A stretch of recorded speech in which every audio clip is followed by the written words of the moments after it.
Salut, ça va? Ouais, ouais. Tu te souvenais où j'habitais? Oui, quand même. Je suis encore en train de terminer la finalité du rangement. Oui, mais termine. Voilà. Nous on est heureux d'être chez Nadia. Bienvenue. Chez notre invité du jour. Bienvenue, bienvenue. On va parler aujourd'hui avec Nadia du tissu aérien.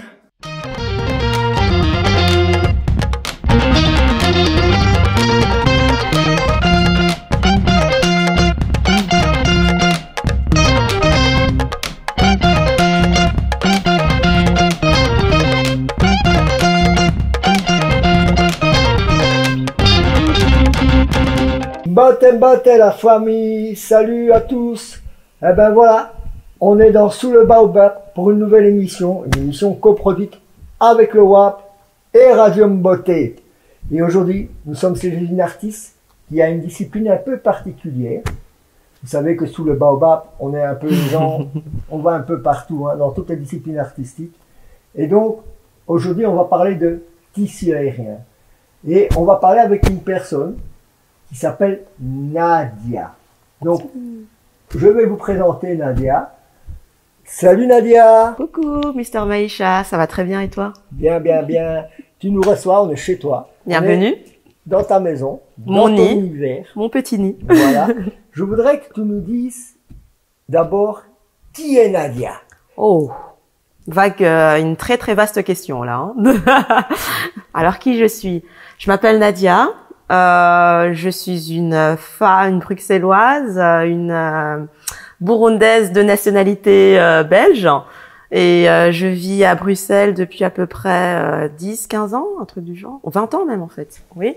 Je suis maman, artiste. Tu as une formation de critique d'art de spectacle vivant, donc les spectacles de la scène. Exactement. Voilà. Donc du coup, je sais pas la critique d'art. C'était un de mes cours, voilà. Mais sinon, c'est les arts du spectacle vivant. Voilà. Donc, performance art. Et dedans, c'est un master que j'ai accompli à l'ULB. Mais d'ailleurs, c'est par là que j'ai connu aussi le monde du tissu aérien. On va en revenir d'ailleurs. Ouais, voilà, quoi. Et je suis aussi en possession d'un diplôme en information et communication. Donc, un journalisme. Et aussi masseuse, en possession d'un diplôme de masseuse maintenant, je viens de le terminer. Herboriste aussi, non? Herboriste, bah tu voilà, en fait. Les choses sur toi, j'ai fait des recherches. Et herboriste également. Une femme qui est multiple. Voilà, multifonction, voilà. Un humain quoi, un humain qui se sert de toutes ses potentialités. Mais comment as-tu découvert le tissu aérien et qu'est-ce qui t'a donné envie de faire du tissu aérien surtout? Ben, c'était le hasard, hein, même si le hasard n'existe pas. Mais comme ça, on comprend à peu près de quoi il s'agit. J'étais, je pense, à ma deuxième année de master en art du spectacle vivant. Et j'ai une amie, à ce moment-là, j'étais un peu en dépression. Il y a une amie qui m'a amenée voir un spectacle de tissu. Et elle faisait elle-même du tissu.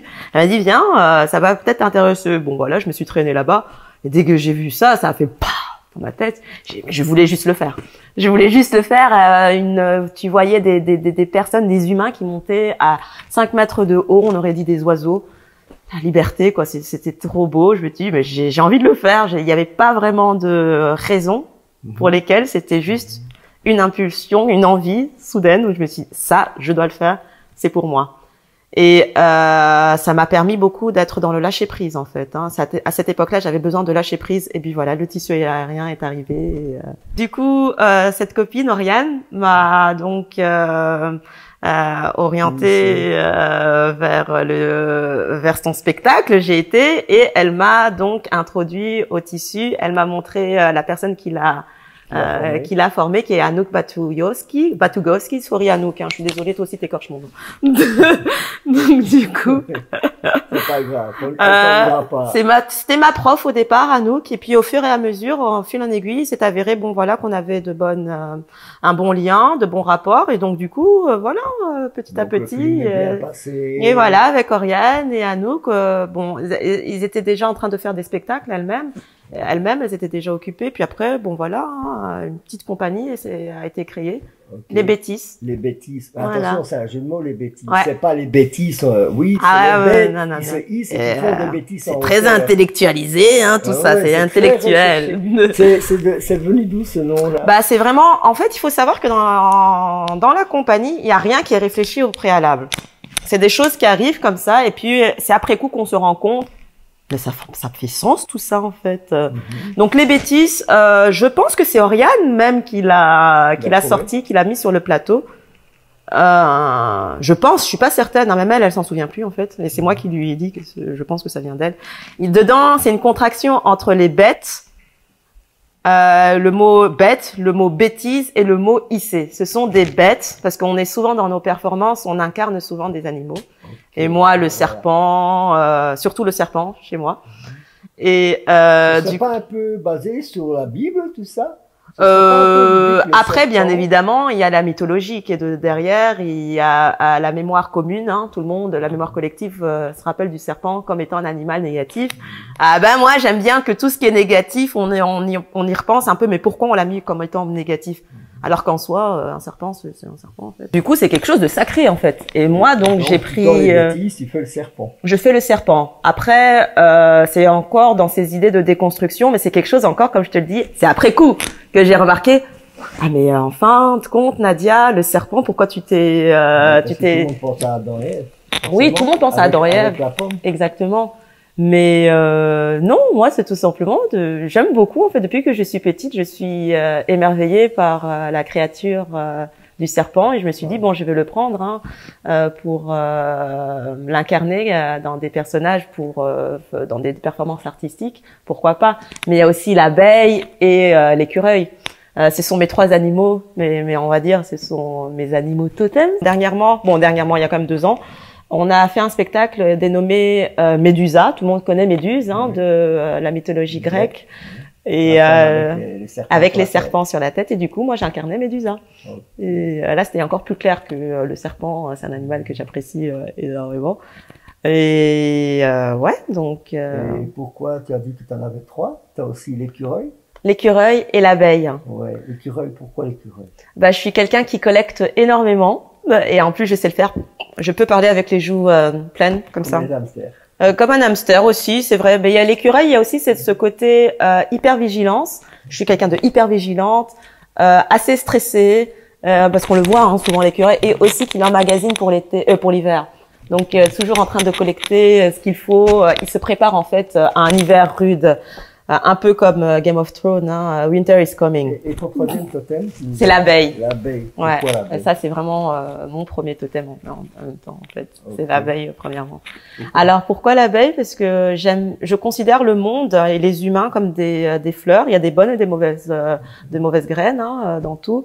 Mais dans chaque humain, il y a quelque chose de positif qu'on peut prendre. Et comme une abeille, je vais un peu aller sur toutes ces fleurs et prendre le meilleur que je peux prendre pour pouvoir le ramener dans ma ruche qui est ici et faire quelque chose de beau et semer à nouveau par la suite.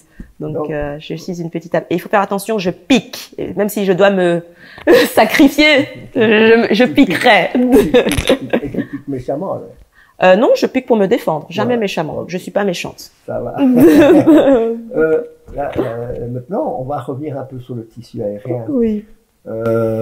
Quand tu fais du tissu aérien, qu'est-ce que tu ressens dans le travail du tissu aérien? Qu'est-ce que ça t'apporte en tant que personne, en tant que bien-être? Qu'est-ce que ça t'apporte en plus pour ta vie au quotidien?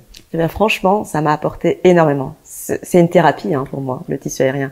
Comme je te l'ai dit avant, c'est le lâcher prise. Je suis une personne qui contrôle énormément. Je suis très mentale.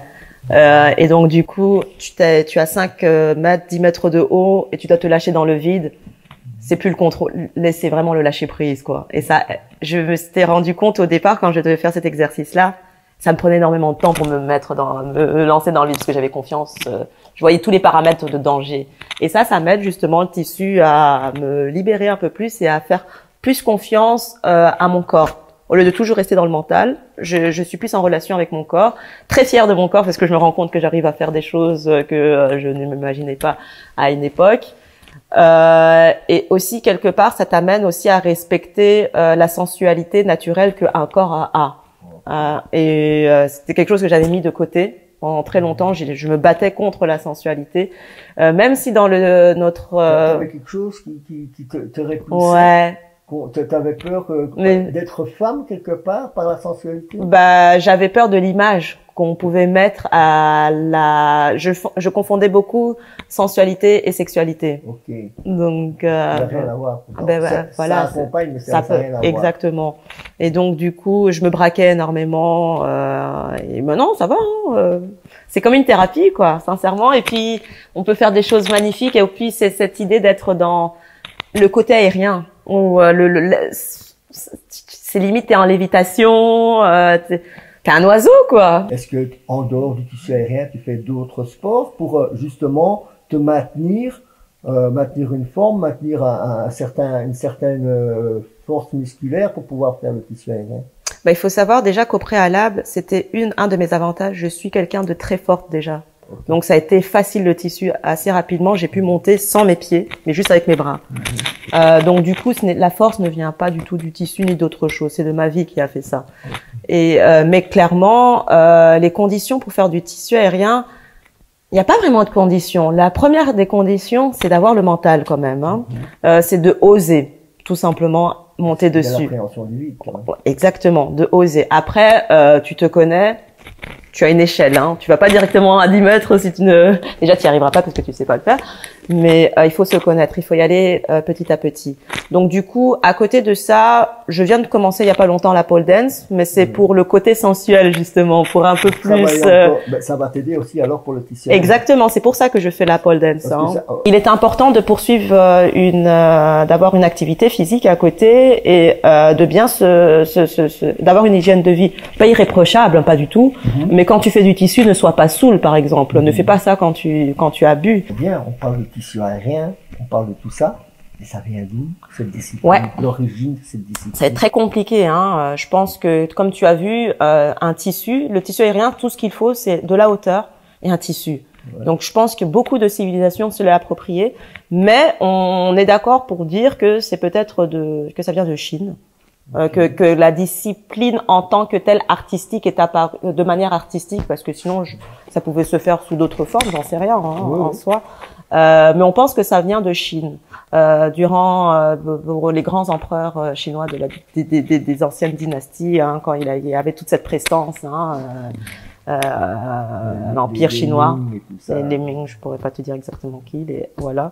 Et on pense que ça vient de là et que c'était joué dans les prétendantes jouaient, faisaient du tissu pour émerveiller l'empereur.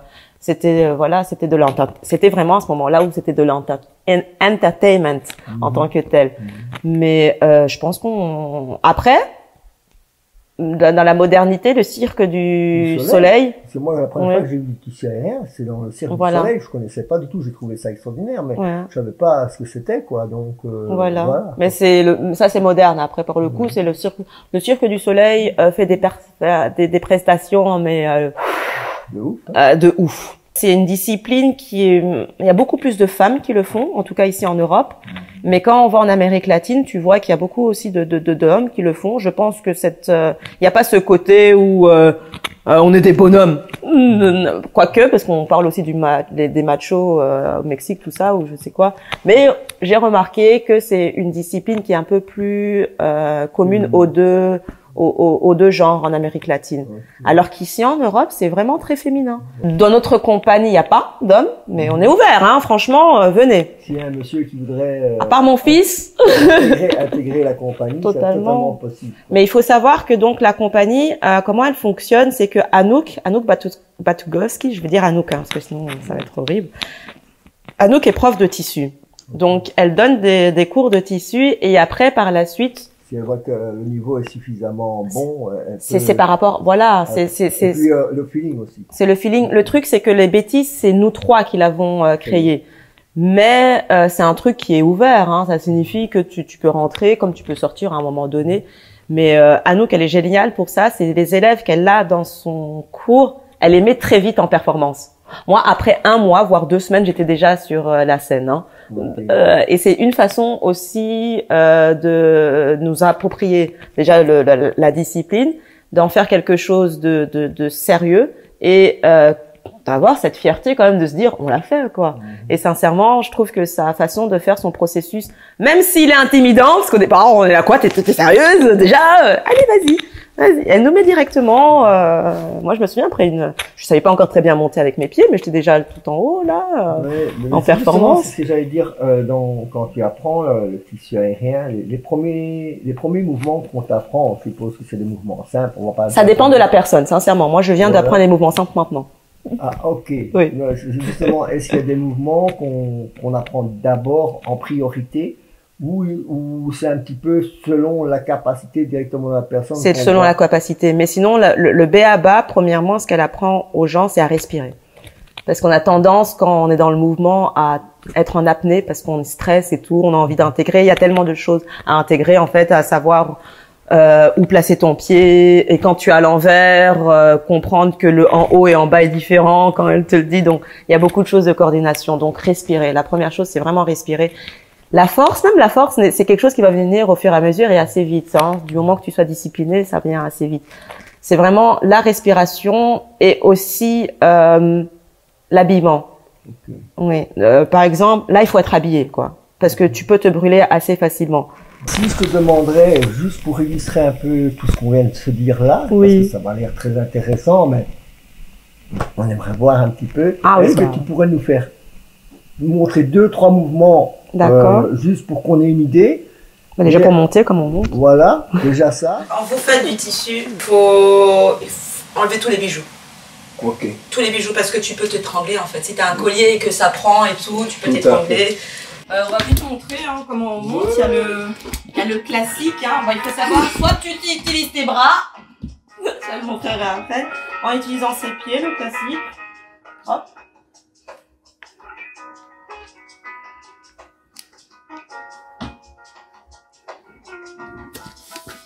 Et puis là, tu peux...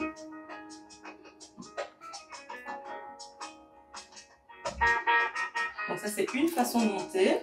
Une autre montée, la montée secrétaire peut-être qu'elle appelle ça, je sais pas, que j'apprécie beaucoup. Il y a tellement de montées, hein. C'est celle-ci.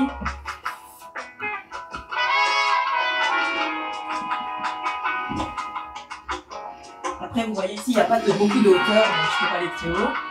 Il y a cette montée-là. Et une montée que j'apprécie énormément, c'est à l'envers.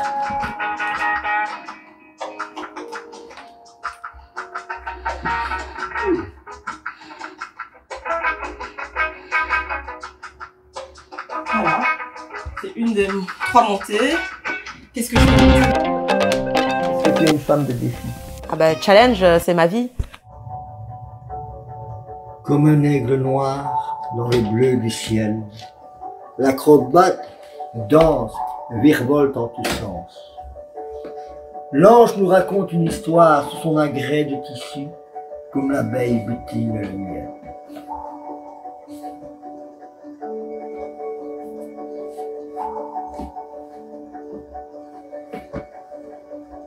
Elle danse sous son agrès de tissu, comme l'hirondelle dans le ciel au printemps. Elle danse sous son agrès de tissu, elle maîtrise l'espace, le vide.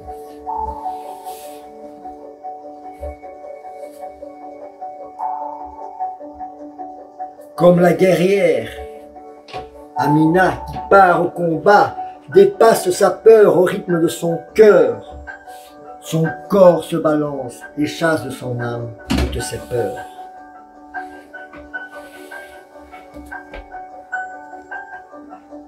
Par ses danses, elle nous chante, nous raconte les histoires et contes, venus d'un autre temps, d'autres continents. Elle danse sous son agrès de tissu, comme l'ange venu du paradis.